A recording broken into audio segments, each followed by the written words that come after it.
Hi everyone, it's Louise with louisemckayart, and I'm here today to work on a paint skin for a fusion piece. Now this is my classic type of fusion piece that I'll be working on, and I found this really cool piece of wood. Now I've already started cleaning it up a bit, but it's got these really neat little indentations and just some neat features to it. So I'm going to do paint skins on this, and we'll see how this goes. Now, my thinking is I'll probably make at least 2, if not 3. And this is still in fairly rough form. I have sanded this some. I've cleaned it up. I should say I cleaned it up some. I haven't fully sanded it. Maybe I can still have a little piece of moss in here. I know the bugs are out at least. I have sanded down the back and cleaned up the back because it was much thicker and heavier than it is now. So yeah, I'm just going to see what we get, because this color palette is fabulous. I played with this yesterday. I made the 2 ends of a charcuterie board. I love this color so much. I'm probably going to go for some coasters too. So, without any further ado, this is a combination of the Bear 8300 and my Valspar 833124, my base paint. So this is a paint that has, these are both base C or base 3 paints. So if you go to the hardware store and you get a paint that's a C or a 3, that means it has to have paint added to it. So this paint, basically it's a vehicle for the paint, has no paint in it, so when it dries, it'll dry transparent, or pretty close to transparent. I've got my colors over here. I'm just going to do a basic bloom, and we're going to go from there. So I'll go over my colors as I go through the creation. I like to multitask, do more than one thing at once. I try not to spend a lot of time just talking. You know, and I'm not really a huge talker anyway. I kind of just get to the point. Yeah, kind of the way I roll. Okay, so that's the pillow. This is my Golden's Titan Green Pail. He's a little container. So I'm going to lay this guy down first. This is an opaque. This is a combination. It's Artesa's Pearl Lime Green with TLPC glass and Pearl Cactus Green. This is one of those paints that I had sitting around that I've reconstituted for this, and I dolled it up by adding the cactus green to it to work with this color palette. This is my Quinacridone Nicolazzo Gold and Zeus combination by Golden, and these are a little thick, but I'm not worried about this because this is a very fluid pillow, and I know I'll be able to spread it out pretty good.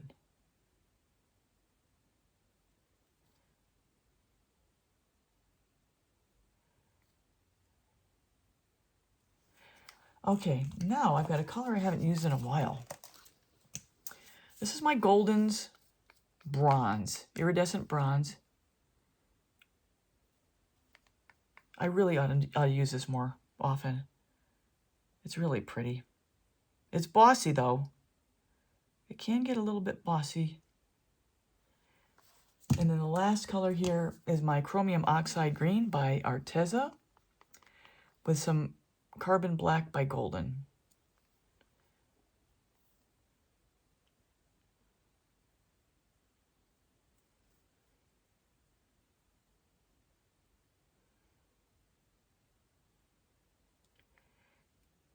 I'm really having fun making these paint skins. And cell activator. Oh, I need to get it out. Give me a minute here. All right, so this is my American Floetrol cell activator, video 141. It's an 8-minute creation video if you want to see how I make it. It's a very simple and very precise recipe. All right, here we go. White. Black. Here's the blowout.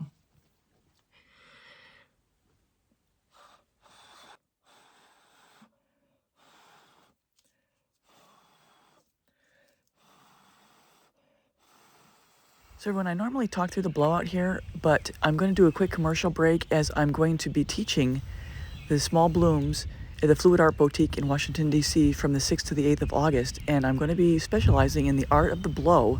And I'm going to go into all of the absolute nitty-gritty of how I do this. Probably the 20 or so factors that you have to constantly calculate as you're blowing out your bloom. So you'll get to see this in person.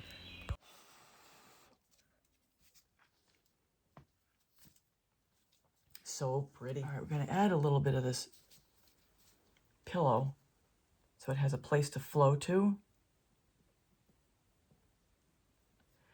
And I'm going to work on this very slowly.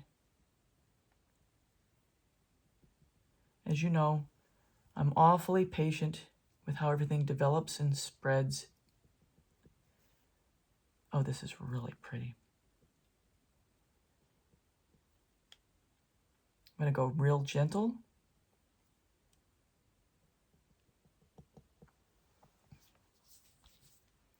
I definitely need it bigger. I'm not exactly centered, but I'm not going to sweat that too much. So everyone, in my usual style, I will either speed up or cut out where I need to, and you won't miss anything that's important as I adjust. Yeah, and the beautiful thing about the pillow, this translucent pillow, I don't have white spots. Yay! I hate the white spots. Okay. I definitely can stretch this out some more. So let's give this a bigger spin. I think once I get that piece stained and prepped, this color combination is going to be killer on it. Gorgeous, gorgeous. All right. Get this to stretch out a little more.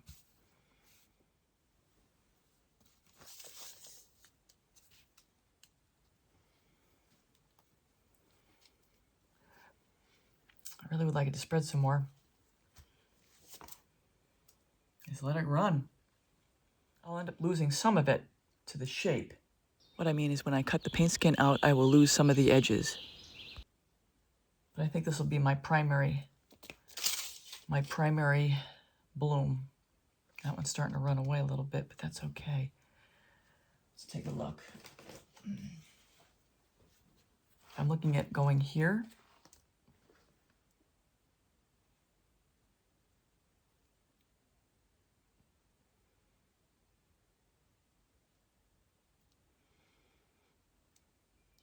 I've got to always remember I'm going to be cutting it down some.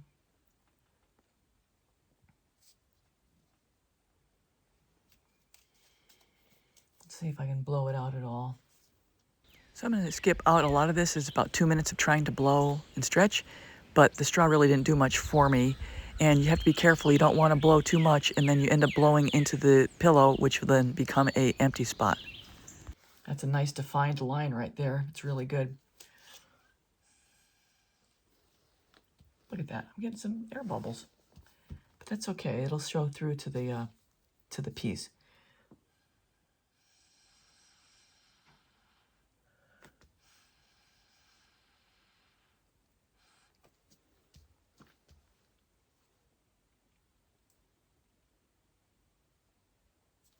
I'm going to take a minute here.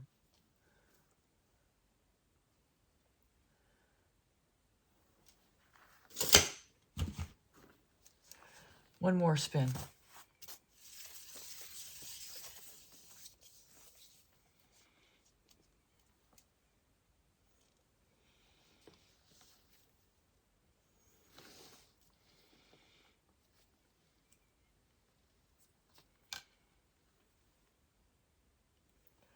Another spin.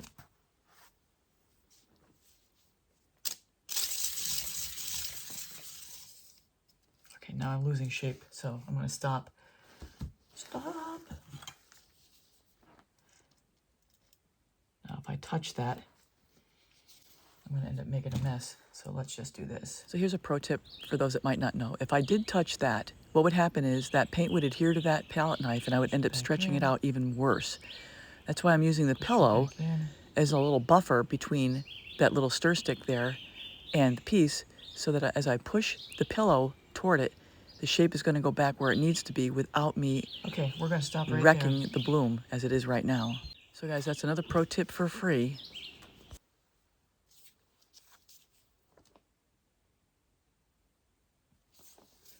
All right, everybody, this is where we are.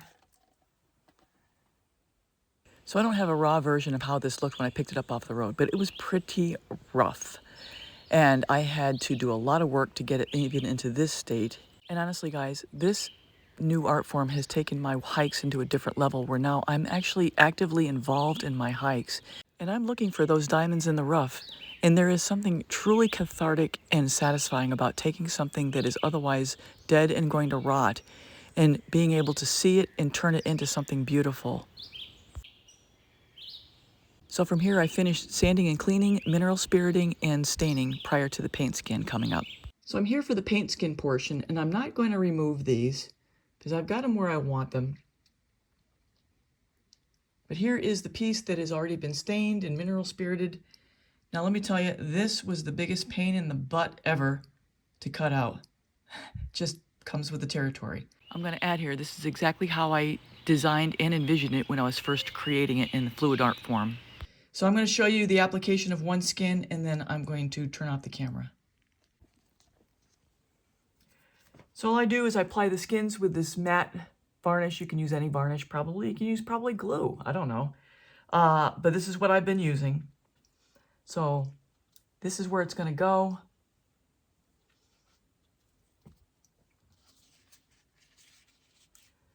So I'm going to apply some varnish to the area that's going to be adhered.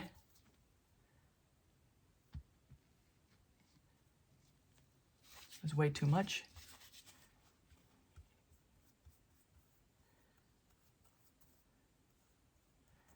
And then I'll apply it to the back. The back of the piece, I want to get it good and wet. Whoops, did not mean to do that. So once you get your paint skid good and wet, then you apply it.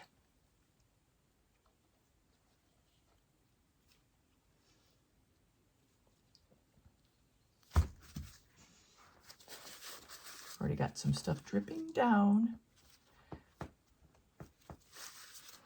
So I want to get it where I want it to go.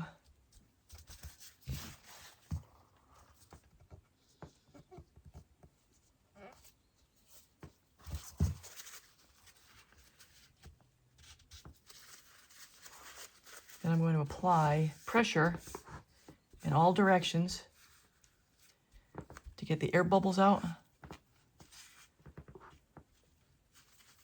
and to get the extra varnish out as well.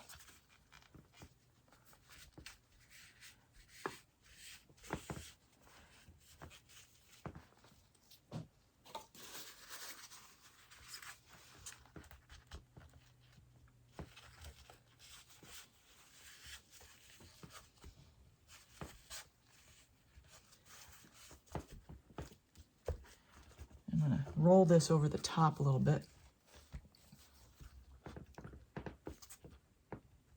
I'm going to roll this over the bottom.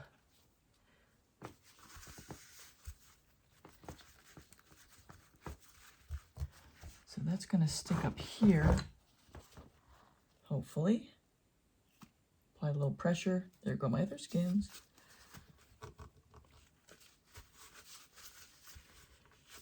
Fluid art. You must stay fluid in fluid art. Push out the air bubbles.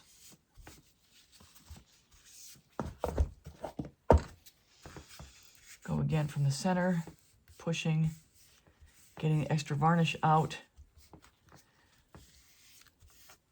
fully adhering in all places.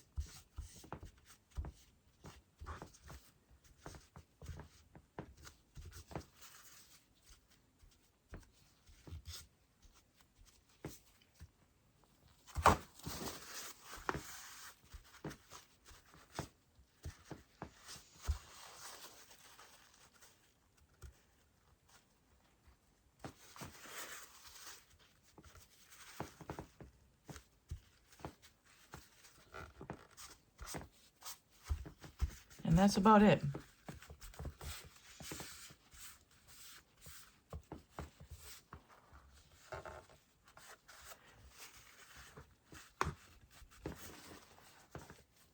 Number 1 done.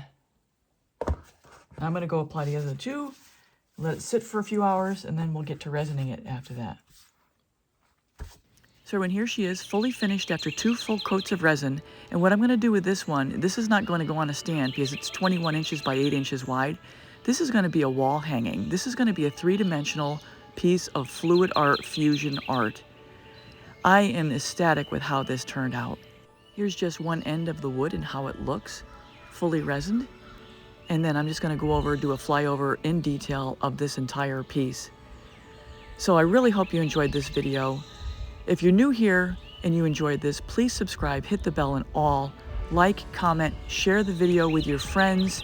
The more shares this tutorial gets, the more YouTube will send it out, and the more that hopefully the fluid art and the wood art communities will see this, because I think this is quite special.